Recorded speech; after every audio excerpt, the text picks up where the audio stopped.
ভরা মৌসুমেও বরগুনার হাটবাজারে ইলিশ সহ নদী ও সাগরের মাছের সংকট দেখা দিয়েছে। সরবরাহ কম থাকায় বেড়েছে দাম। এ বিষয়ে জানাতে মাছঘাট থেকে যুক্ত হচ্ছেন ইমরান হোসেন টিটো। টিটো, বাজারে ইলিশের দাম কেমন দেখছেন? সরবরাহ কম থাকায় বাড়তির দিকে দাম শোনা যাচ্ছে, আর এই ভরা মৌসুমেও জালে মাছ ধরা পড়ছে না কেন?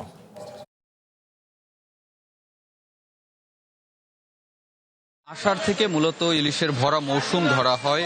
এই সময় বৃষ্টিপাত বেশি হয়, যে কারণে আমরা বিগত দিনে দেখেছি যে প্রচুর পরিমাণে ইলিশ বরগুনার মাছ বাজারে পাওয়া যেত। এবং আজকের বরগুনা মাছ বাজারের যে চিত্র যদি আমি বলি, এখানকার অবস্থা দেখতেই পাচ্ছেন যে ইলিশের তো দেখা নেই বললেই চলে।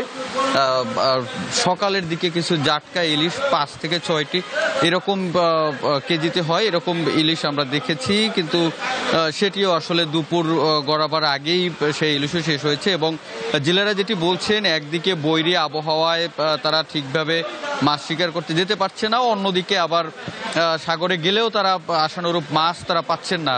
এ কারণে আসলে মাছের বাজারের যে চিত্র, এটি আসলে ক্রেতারা যেটি বলছেন যে তাদের নাগালের বাহিরে প্রতি সপ্তাহে মাছের দাম বৃদ্ধি পায়। আজকের হিসেব যদি আমি বলি, 1 কেজির ইলিশ সকাল থেকে যাচ্ছিল, সেটি বিক্রি হয়েছে 3000 টাকা পর্যন্ত, এবং 1 কেজির নিচে যে ইলিশ সেটি 2500 থেকে 2200 টাকা, এবং 5 থেকে 600 গ্রামের যে ইলিশ সেটি 1800 টাকা পর্যন্ত বিক্রি হয়েছে, এবং 4 থেকে 6টি ইলিশে যে কেজি হয় সেটি 1000 টাকা পর্যন্ত বিক্রি হয়েছে। এছাড়া নদীর পাঙাশ 700 থেকে 1000 টাকা, পোয়া মাছ 400 থেকে 500 টাকা কেজি, তপসী মাছ 800 থেকে 1000 টাকা কেজি, চিংড়ি আকার ভেদে 800 থেকে 1200 টাকা পর্যন্ত বিক্রি হচ্ছে। এবং ক্রেতারা যেটি বলছেন যে নদীর মাছের এবং সাগরের মাছের যে সংকট, এই সংকটের কারণে যে মাছ, সেই মাছের দামও গত সপ্তাহের থেকে সব ধরনের চাষের মাছের 20 থেকে 30 টাকা পর্যন্ত বৃদ্ধি পেয়েছে। এবং চাষের যে পাঙাশ, ব্যবসায়ীরা যেটি বলছেন, চাষের পাঙাশ সেটি 200 থেকে 220 টাকা পর্যন্ত কেজি বিক্রি হচ্ছে।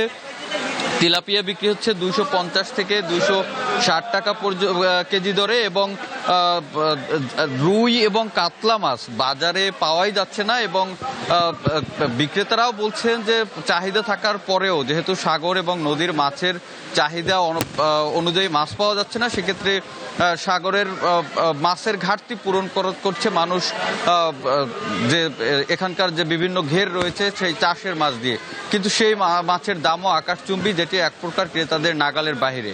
এই ছিল সবশেষ। ধন্যবাদ আপনাকে।